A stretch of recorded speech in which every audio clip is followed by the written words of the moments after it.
36 വർഷങ്ങൾക്ക് ശേഷം കവർച്ചാ കേസ് പ്രതിക്ക് കുടുക്കായി കുടുംബ പ്രശ്നം. തർക്കത്തിനിടെ ഭാര്യ പോലീസിനെ വിളിച്ചതാണ് വർഷങ്ങളായി ഒളിവിൽ കഴിയുകയായിരുന്ന മലപ്പുറം സ്വദേശി VK ജോസിന് കുരുക്കായത്. കോഴിക്കോട് തിരുവമ്പാടിയിൽ വെച്ച് KSRTC ഡ്രൈവറെ തോക്കു ചൂണ്ടി പണം കവർന്ന കേസിലെ പ്രതിയാണ് ഇയാൾ. 1990-ൽ പോലീസ് അന്വേഷിക്കുന്നതിനിടെ മൈസൂരുവിലേക്ക് മുങ്ങുകയായിരുന്നു. ശിവകുമാർ എന്ന വ്യാജ പേരിൽ വിവാഹം കഴിച്ച് അവിടെ കഴിയുകയായിരുന്നു. വീട്ടിൽ നിന്ന് തോക്ക് ലഭിച്ചതോടെയാണ് മൈസൂരു പോലീസ് കേരള പോലീസിനെ വിവരം അറിയിക്കുന്നത്.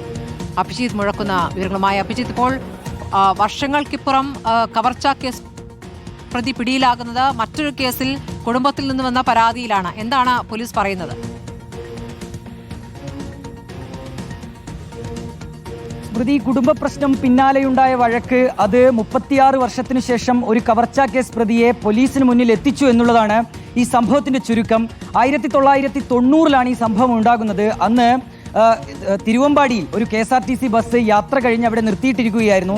അതിനിടയിലാണ് VK ജോസ് എന്ന മലപ്പുറം സ്വദേശി അവിടേക്ക് എത്തുകയും കൈവശമുണ്ടായിരുന്ന തോക്ക് ചൂണ്ടി ഈ ബസ്സിലെ കണ്ടക്ടറെ ഭീഷണിപ്പെടുത്തി പണം കവരുകയും ചെയ്തത്. പിന്നാലെ തിരുവമ്പാടി പോലീസ് FIR രജിസ്റ്റർ ചെയ്ത് അന്വേഷണം ആരംഭിച്ചു. അതിനിടയിൽ ഈ VK ജോസ് മൈസൂരിലേക്ക് മുങ്ങി. ആ മൈസൂരിൽ വെച്ച് അവിടെ ശിവകുമാർ എന്നൊരു വ്യാജ പേരിൽ ഇയാൾ താമസിച്ചു വരികയായിരുന്നു. അതിനിടയിൽ ഇയാളുടെ വിവാഹം കഴിഞ്ഞു, 2 മക്കൾ ഉണ്ടായി. അവരെ കല്യാണം കഴിച്ച് അയക്കുകയൊക്കെ ചെയ്തിരുന്നു. കഴിഞ്ഞ ദിവസമാണ് ഈ VK ജോസ് കുടുംബത്തിൽ ഭാര്യയുമായി ഒരു പ്രശ്നം ഉണ്ടാകുന്നത്. വഴക്ക് അതിരൂക്ഷമായി. പിന്നാലെ അവിടെയുള്ള നരസിംഹ പോലീസിനെ ഈ ഭാര്യ വിവരം അറിയിക്കുന്നു. അങ്ങനെ പോലീസ് അവിടേക്ക് എത്തുന്നു. പോലീസിനൊരു സംശയം തോന്നി ഈ വീട്ടിലൊരു പരിശോധന നടത്തുകയാണ്. അതിനിടയിൽ ഈ ജോസിന്റെ കട്ടിലിനടിയിൽ നിന്ന് ഒരു തോക്ക് ലഭിക്കുകയാണ്. ഈ തോക്കും ചില രേഖകളുമൊക്കെ പോലീസിന് ലഭിച്ചു. പിന്നാലെയാണ് പോലീസിന് സംശയം തോന്നി കേരള പോലീസിനെ വിവരം അറിയിക്കുന്നത്, തിരുവമ്പാടി പോലീസിനെ വിവരം അറിയിക്കുന്നത്.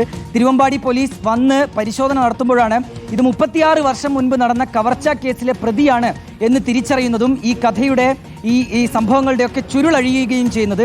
ഏതായാലും കഴിഞ്ഞ ദിവസം തന്നെ ഈ VK ജോസിനെ തിരികെ തിരുവമ്പാടി സ്റ്റേഷനിലേക്ക് എത്തിക്കുകയും അയാളെ കോടതിയിൽ ഹാജരാക്കി റിമാൻഡ് ചെയ്യുകയും ചെയ്തിട്ടുണ്ട്. സ്മൃതി, ഏതായാലും ആദ്യം തുടക്കം സൂചിപ്പിച്ചതുപോലെ തന്നെയാണ് ഒരു കുടുംബ പ്രശ്നമാണ്. ഈ ശിവകുമാർ എന്ന VK ജോസ് ഇങ്ങനെ ഒരു കവർച്ചാ കേസിൽ പ്രതിയാണ് എന്നുള്ള വിവരം ഈ ഭാര്യയ്ക്കൊന്നും അറിയില്ല എന്നാണ് നമ്മൾ മനസ്സിലാക്കുന്നത്. ഏതായാലും ഭാര്യ പോലീസിന് വിവരം അറിയിച്ചു. അങ്ങനെയാണ് പോലീസ് എത്തുന്നതും പിന്നീട് ഇയാളുടെ അറസ്റ്റ് ഉൾപ്പെടെ രേഖപ്പെടുത്തുകയും ചെയ്യുന്നത്. ശരി, വർഷങ്ങൾക്കിപ്പുറമാണ് പ്രതി പോലീസിന് പിടിയിലാകുന്ന. അഭിജിത്ത് മുഴക്കുന്നാണ് കഥ പറഞ്ഞത്.